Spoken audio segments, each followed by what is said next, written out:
Tanzania from a perspective of we are growing our friendships, our partnerships, and our relationships.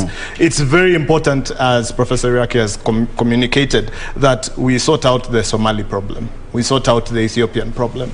Sudan is also beginning to press. We saw some conflict rising between Sudan. Just a minute. As you can see, that is Deputy President William Ruto doing the modern day greetings. What would you call these? Do we call them fist bump? The fist bump. It's very Oriental, Japanese, Chinese, they bow. That is Deputy President, of course, William Ruto, who has just arrived for this very important function.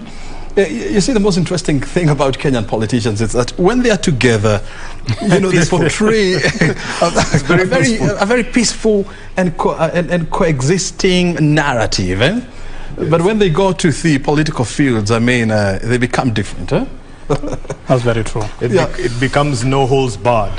However, here you can see a lot of deference. There's a lot of very strong political culture. You can see from the body language, it's very, very direct, that the fist bumps are being done with a lot of deference and respect and honor, and you actually feel it. So this is definitely a national moment. And you can see that the Deputy President, his body language conveys that he's quite comfortable in this environment. He's not uncomfortable with this environment. Very good, and I like you know, the tete-a-tete they're having there. Look at him, I mean, you know, adjusting. That is Kimani Wamatangi, the senator for Kiambu. He's adjusting his tie.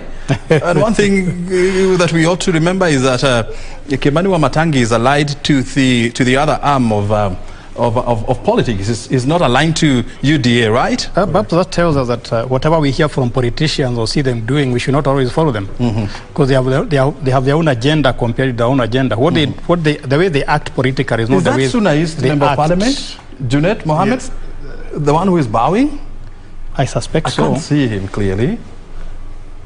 Yeah, that's actually Junaid, Sunais, member of parliament. He's one of the Ruto's harshest critic, and as you can see, they seem to be breaking bread and having fun together, right? The political occasion demands so. That they must talk as in one voice, and they must demonstrate their leaders.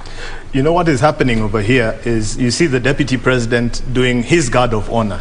He's taking his time. he's reveling in the moment. He's enjoying the slow procession, and he's enjoying the conversations. And you know, he's in no hurry to go anywhere. He knows this is his moment for him to be able to do those greetings, to connect with the individuals and the various leaders of the nation who have assembled at the parliament buildings. And this, I mean, it can be classified as such an auspicious, you know, moment for him, whereby now all the eyes of the nation are on him, you know, when he's going through all those people, and of course, you know, saying hi, and of course having a tete-a-tete.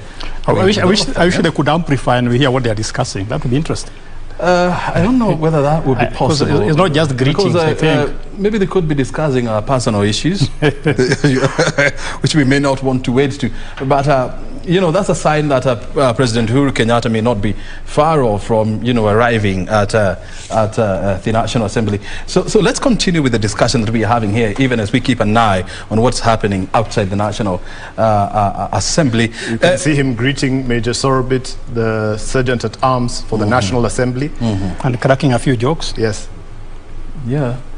Interesting. And how do I pray that you know, even as we go into the political mood next year, I mean, we can maintain this kind of calmness, you know, even in our political discourse?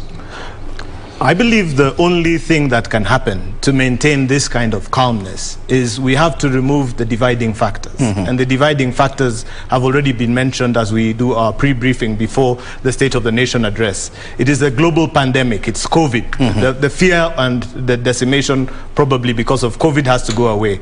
The fear of terrorism and a terror attack against this nation. The fear of economic inabilities